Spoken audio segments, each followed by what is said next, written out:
Hello everyone and welcome back. I am Pooja Upadhyay from Department of Advanced Management Studies, GS College of Commerce, Wardha.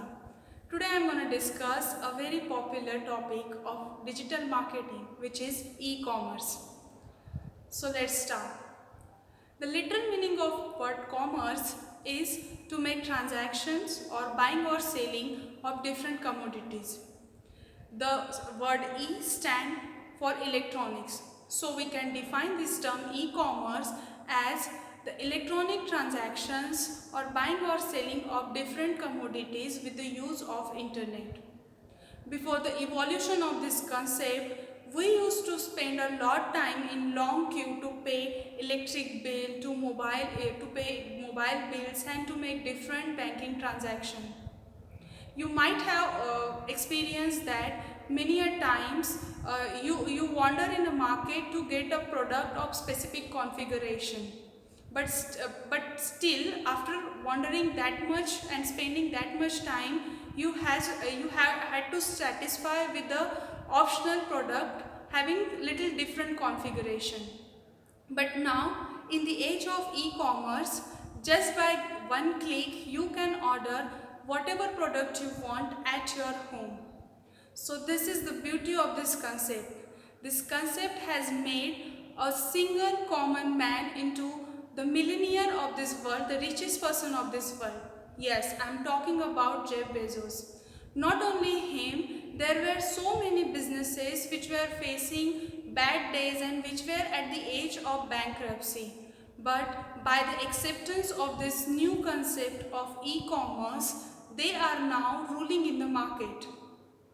So it's very interesting to know the evolution, the growth of this concept of e-commerce. In 1969, electrical engineer students Dr. John Golds and Jeffrey Wilkin founded CompuServe, which introduced some of the earliest forms of email and internet connectivity to the public and went on to dominate the e-commerce landscape in 1980s. In 1979, English inventor Michael Eldridge introduced electronic shopping, which operated by connecting a modified TV to a transaction processing computer via telephone line. Then Boston Computer Exchange launched in 1982. It was the world's first e-commerce company. Its primary function was to serve as an online market for people interested in selling their used computers. Then in 1992, 3 full years before Jeff Bezos introduced Amazon, Charles Stack introduced Bookstacks Unlimited as an online bookstore. Originally, the company used the dial-up bulletin board format, but in 1994, the site switched to the internet and operated from the books.com domain.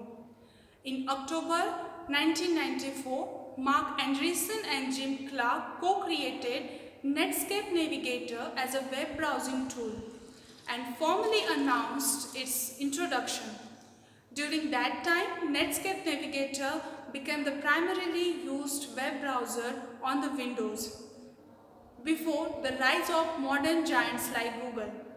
Then Jeff Bezos, the richest person of this world, introduced Amazon in 1995, primarily as the commerce platform for books. That same year, Pierre Omidyar introduced Auction Web, which would later become that we know today as eBay. In 1998, PayPal launches as e-commerce payment system. By 2000, it would merge with Elon Musk online banking company and begin its rise to fame and popularity. Then in 1999, Alibaba launches. In 2000, Google introduced Google AdWords as an online advertisement tool. In 2005, Amazon introduces Amazon Prime membership, and this growth goes on.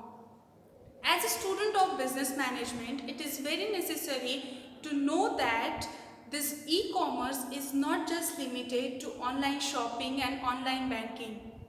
It's far beyond the imagination of common man or the man who don't have any idea about business management.